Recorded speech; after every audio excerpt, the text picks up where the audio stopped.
अरे वाह शालिनी, यहाँ तो कितना मजा आ रहा है। मुझ गरीब ने तो कभी सपने में भी नहीं सोचा था कि मैं भी कभी मनाली की इन बर्फीली वादियों का लुत्फ उठा पाऊंगी। अगर तुम ना होती तो मैं कभी ये बर्फबारी एंजॉय नहीं कर पाती। इसमें सोचना क्या, अरे तू तो मेरी जान है, मेरी बेस्ट फ्रेंड है। तेरे लिए ये छोटा सा ट्रिप क्या, बल्कि मेरी जान भी हाजिर है।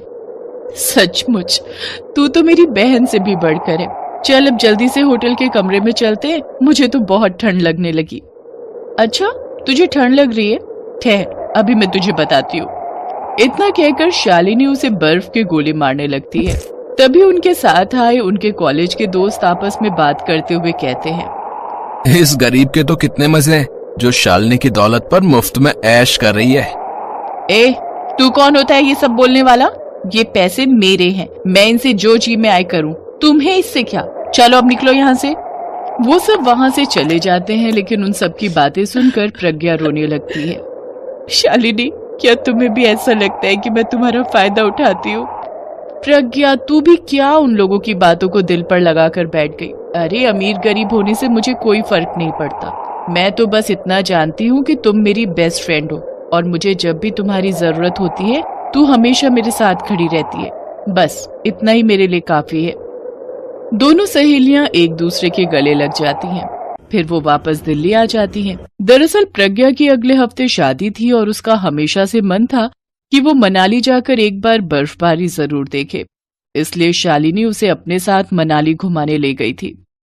अगले हफ्ते मेरी शादी है, मुझे नहीं पता था कि मैं तुझसे इतनी जल्दी बिछड़ जाऊंगी।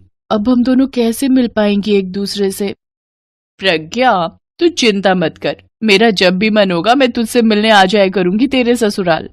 दोनों ही पक्की सहेलियां होती हैं, उनमें अटूट प्यार होता है। ऐसे प्रज्ञा की शादी हो जाती है और वो ब्याह कर अपने गरीब ससुराल आ जाती है।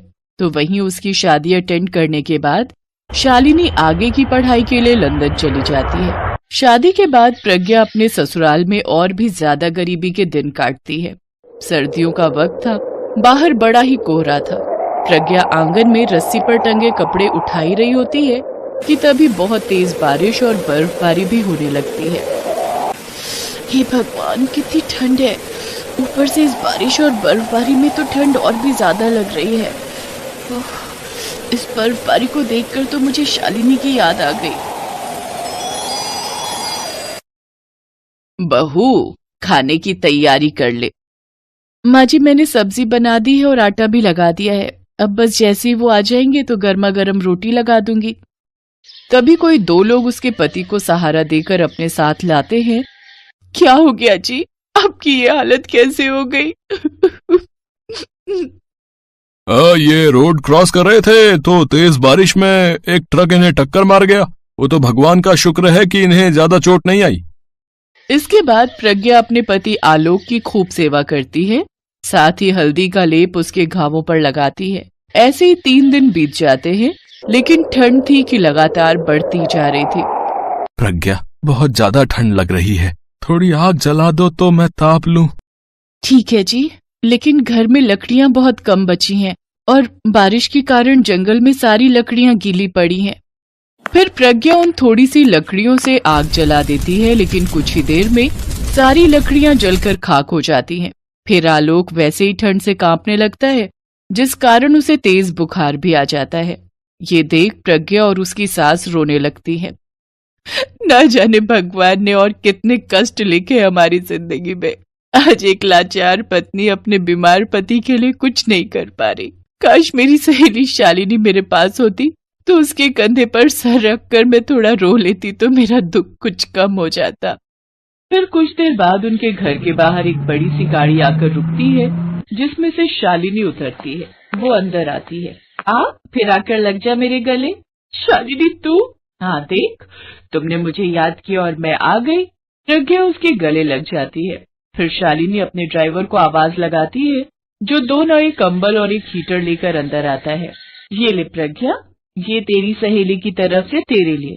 मैं जानती हूँ तुझे ठंड ज्यादा लगती है ना। तू सचमुच कितनी अच्छी है शालिनी। फिकर नॉट जानी, अब तेरी बेस्ट फ्रेंड आ गई है ना, ये सब कुछ ठीक कर देगी। फिर शालिनी कार में से और भी ढेर सारा सामान जैसे फ्रूट्स और खाने पीने का सामान प्रज्ञा को देती है। साथ ही उसे 80,000 रुपए देती है और उसके पति का इलाज एक अच्छे अस्पताल में करवाती है। उसके बाद उन दोनों को अपनी ही कंपनी में नौकरी दे देती है। अब प्रज्ञा के गरीबी के दिन खत्म हो जाते हैं और वो और उसका पति अब पैसे जोड़कर एक बड़ा पक्का घर ले लेते हैं जिसमें वो खुशी खुशी रहने लगते हैं।